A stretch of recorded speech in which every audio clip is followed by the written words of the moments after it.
Hello বন্ধুরা, আশা করি সবাই ভালো আছেন। আজকে আরেকটা ভিডিও নিয়ে আসলাম। আমাদের আরেকজন মাশরুম উদ্যোক্তা যিনি খুব অল্প সময়ে তার উদ্যোগটাকে একটা ভালো পর্যায়ে নিয়ে আসতেছেন এবং সামনে আশা করি আরো ভালো পর্যায়ে নিয়ে যাবেন। এটা হচ্ছে কেরানীগঞ্জ বন্দর এলাকা, কন্ডা ইউনিয়ন।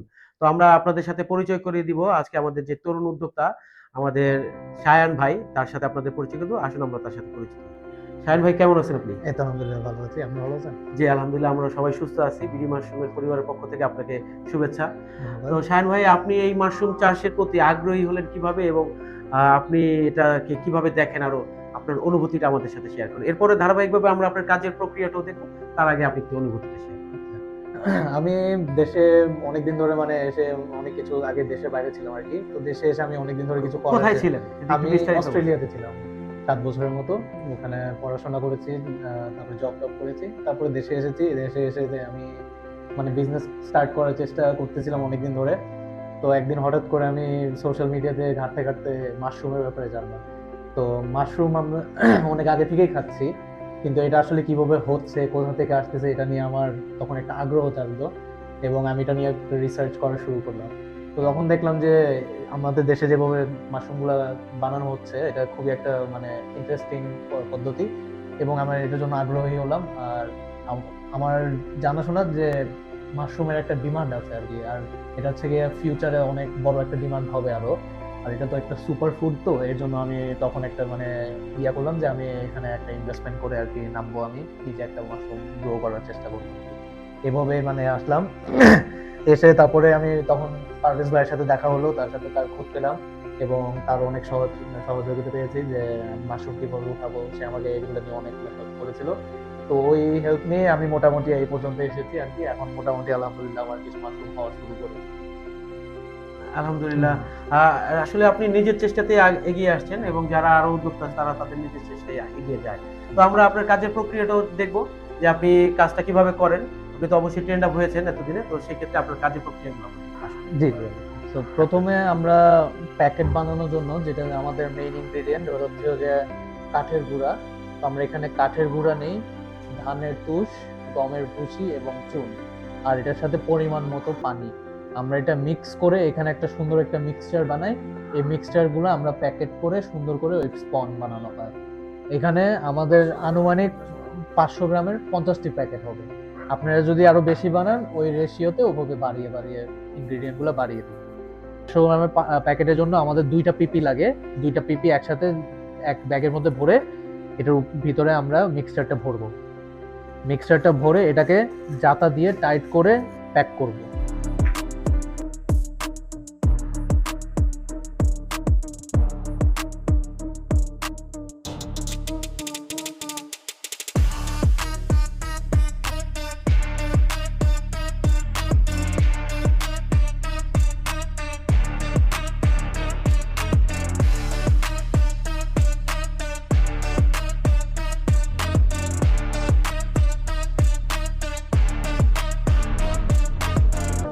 স্টিমের জন্য আমাদের প্যাকেটটা রেডি হয়ে গেছে।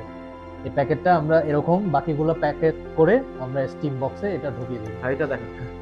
শাহিন ভাই, এই হচ্ছে আপনার যে স্টিম চেম্বার, সেই স্টিম চেম্বারে আপনি স্টিম করেন। জি এর আগে তো আমরা ড্রামে বেশিরভাগ পদ্ধতিতে দেখেছি যে ড্রামে স্টিম করা হয়। জি। তো সেক্ষেত্রে এখন যে আধুনিক যুগে সেই আধুনিক স্টিম দেওয়ার যে বক্স, সেই বক্স আপনি দিচ্ছেন স্টেরিলাইজেশন কাম ইনকিউবেশন চেম্বার। জি। আচ্ছা, তাহলে আমরা দেখবো এটার ভেতরে আপনি কিভাবে এটা ব্যবহার করেন এবং এরপরে আমরা এটা কিভাবে পরিচালিত হয় সেটাও তো দেখবো। প্রথমে সব প্যাকেটগুলো আমরা এনে এখানে এই বক্সের ভিতরে আগে ঢুকাই। বক্সের ভিতরে এভাবে সুন্দর করে সাজিয়ে রাখি।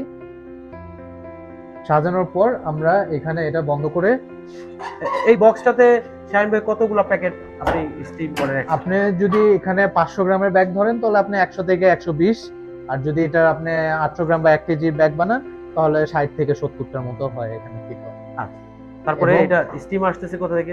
এবং এটা স্টিম করার জন্য এখানে একটা ড্রাম আছে। এই ড্রামটার মধ্যে আমরা পানিটা ঢালি, নিচে গ্যাস স্টোভ চলতেছে। এই গ্যাসটা যখন বয়েল করতেছে এই স্টিমটা এসে এই পাইপ দিয়ে ঢুকে এই বক্সের ভিতরে ঢুকে। এই বক্সের ভিতরে ঢুকে এই প্যাকেটগুলো স্টেরিলাইজ হয় এবং এটা স্টেরিলাইজ করতে আমাদের প্রায় ৭-৮ ঘন্টা লাগে। ৭-৮ ঘন্টা এই বক্সের ভিতরে থাকে। এটা হচ্ছে আমাদের ল্যাব রুম, যেখানে আমরা মাদারটা দিই এবং মাদার দেওয়ার পরে এই মাইসিলিয়ামটা স্প্রেড করার জন্য এই রুমের মধ্যে আমাদের স্পনগুলো রাখি। কিন্তু এই রুমটা আমাদের সবসময় মনে রাখতে হবে যে এখানে ঢোকার আগে আমাদের সবকিছু পরিষ্কার করে নিতে হবে। আমরা এখানে ইথানলের সাথে পানি মিক্স করে নিয়েছি, যেটা আমাদের নিজেদের উপরে স্প্রে করে নিব, যেন এখানে কোনো ইনফেকশন বা ব্যাকটেরিয়া না আসতে পারে। তো বন্ধুরা দেখতে পাচ্ছেন যে এটা খুবই সেফটি সিকিউরিটি মেনটেন করে আমাদের কাজগুলো করতে হবে। স্পেশালি আমরা যখন মাদার দিব আমাদের স্পন প্যাকেটগুলোতে, এটা একটা খুব জাম ফ্রি সিচুয়েশন পরিবেশে এটা আমাদের মেনটেন করতে হবে। সেজন্য আমাদের যত রকম সেফটি সিকিউরিটি আছে সবকিছুই মেনটেন করতে হবে। এই রেডি হয়ে গেল আমাদের স্পন, এটার মধ্যে মাদার দিয়ে দেওয়া হয়েছে। এখানে আমাদের পদ্ধতি শেষ এবং এটা আমরা কিছুদিনের জন্য এটা রেখে দিব। রেখে এখানে এটার মধ্যে আস্তে আস্তে মাইসেলিয়াম এটার মধ্যে স্প্রেড হয়ে আসবে। আমরা যেমন এখানে দেখাই, আমরা কিছুদিন আগে এখানে কিছু স্পন বানিয়েছিলাম। এখানে আস্তে আস্তে করে আমাদের মাইসেলিয়ামটা স্প্রেড হচ্ছে। এটা যখন আমাদের মোটামুটি পুরাপুরি সাদা হয়ে যাবে তখন আমরা এটা ঝুলিয়ে দেওয়ার জন্য প্রস্তুতি নিব। এটা পুরোটা যেমন এখানে এখানে পুরোটা সাদা হয়ে গেছে, এই প্যাকেটটা আমাদের রেডি হয়ে গেছে। এটা আমরা এখন ঝুলিয়ে দিব। আমরা এখন দেখাবো আমরা কিভাবে এটাকে চাষ করি। বন্ধুরা আমরা চলে আসলাম শাহিন ভাইয়ের চাষ ঘরে। সেই চাষ ঘরে আমরা আপনাদের সাথে আরেকটু শেয়ার করে নিই যে চাষ ঘরটা কিভাবে তৈরি হতে হয় বা আদর্শ একটা চাষ ঘরের কি কি উপকরণ থাকে। তো আপনারা দেখতে পাচ্ছেন শাহিন ভাইয়ের কিন্তু পেছনে একটা জানালা আছে, যে জানালা থেকে আমরা ভেন্টিলেশনটা পাই, যেখান থেকে আমাদের অক্সিজেন এবং কার্বন ডাই বের হওয়ার জন্য খুবই উপযোগী। এবং এর পাশাপাশি এই রুমের এই পাশে একটা দরজা আছে, যেখান থেকে বাতাসটা সার্কুলেট হতে পারে, এক পাশ থেকে ঢুকে বাতাসটা এক পাশে বের হয়ে যাবে। এবং টোটাল রুমটা আপনারা দেখতে পাচ্ছেন উপরে সিলিংটা আমাদের এখানে পলিসিল পেপার দিয়ে সিল করে দেওয়া হয়েছে, যেন উপরের টেম্পারেচারটা আমাদের চাষ ঘরের ভেতরের দিকে না আসে। এবং আপনারা যদি লক্ষ্য করেন যে জানালাগুলো আছে, সেই জানালাগুলোতে কিন্তু নেট দেওয়া হয়েছে, যেন বাহির থেকে কোনো মশা মাছি বা অন্য কোনো ধরনের পোকার উপদ্রব আমাদের চাষ ঘরে আক্রান্ত না করতে পারে। এর পাশাপাশি আরো যে পানি দেওয়ার যে সেচ দেওয়ার যে ব্যবস্থা, পানি দেওয়ার যে ব্যবস্থা, সেটা কিন্তু অটোমেটেড ফগারের মাধ্যমে এখানে নিয়ন্ত্রণ করা হচ্ছে। যে সম্পূর্ণ চাষ ঘরটাতে যখন আমাদের প্যাকেটগুলো লাগবে তার আগেই আমরা সেখানে একটা আধুনিক চাষ ঘরের ব্যবস্থা রেখেছি, যেটা অটোমেটেড ফগার সিস্টেম। এই ফগিং এর মাধ্যমে সম্পূর্ণ চাষ ঘরে এট এ টাইম পানি স্প্রে হচ্ছে এবং এটাতে টেম্পারেচারটাও কন্ট্রোলে থাকে। এটা যেহেতু ছিকা পদ্ধতিতে করা একটা চাষ ঘর, যার কারণে এটা 5 মাথার ফগারের একটা সেট আপ দেওয়া হয়েছে, যে ফগারের মাধ্যমে নিচের দিকেও পানি আসবে এবং চারপাশেও পানি যাবে। এটা ছিকা পদ্ধতির জন্য আমরা ব্যবহার করার জন্য সাজেশন করি, যেটাতে একটা ভালো আউটপুট আসে। তো দেখতে পাচ্ছেন আমাদের পেছনে আরো মাশরুমের যে স্পন প্যাকেটগুলো। তো শাহিন ভাই এখন বলবেন যে এই স্পন প্যাকেটগুলো ঝুলিয়ে উনি কিভাবে ফলনগুলো হারভেস্ট করতেছেন। শাহিন ভাই এইখানে আসার পরে আমরা আপনার চাষ ঘরে আপনি প্যাকেটগুলো কিভাবে নিয়ন্ত্রণ করতেছেন, দিনে কতবার পানি দিচ্ছেন এখন বর্তমান সময় উপযোগী হিসাবে, এবং কতটুকু মাশরুম আপনি এখান থেকে হারভেস্ট করতেছেন বা আজকে করেছেন কিনা, সেই বিষয়গুলো আমাদের সাথে শেয়ার করুন।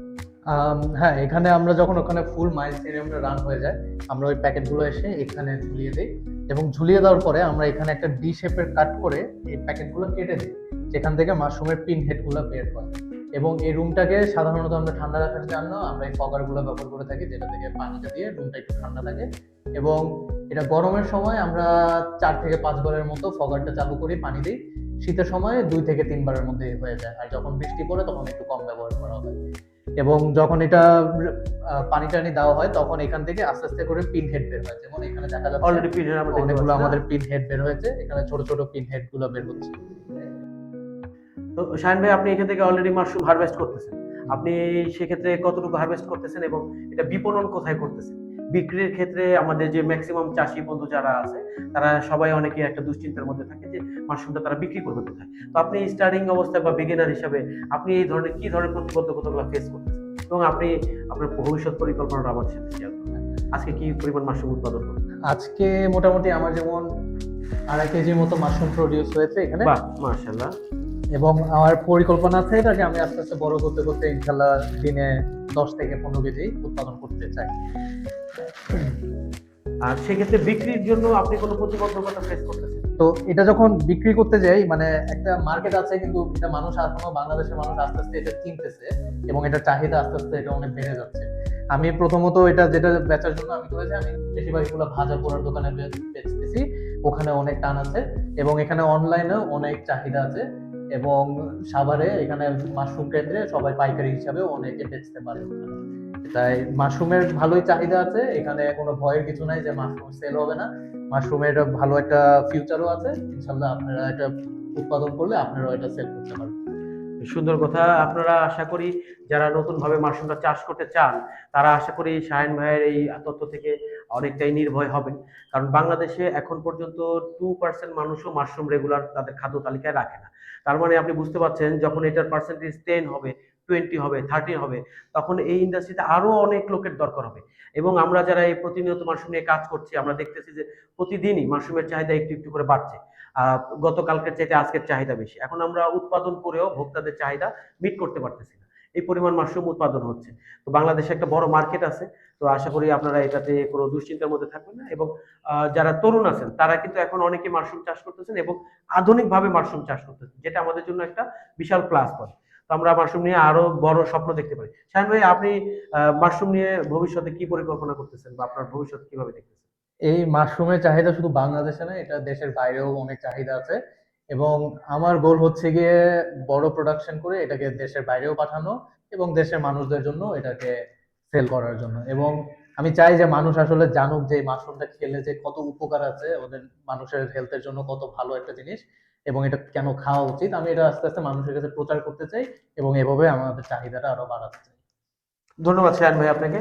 তো আমাদের সাথে লম্বা সময় দেওয়ার জন্য আপনাকে অনেক ধন্যবাদ। আপনার জন্য শুভকামনা রইল। ভবিষ্যতে আপনি আরো সফল উদ্যোক্তা হিসেবে আত্মপ্রকাশ করেন। আপনার জন্য এই কামনা রইল। ধন্যবাদ। ধন্যবাদ আপনাকে। Thank you. আসসালাম।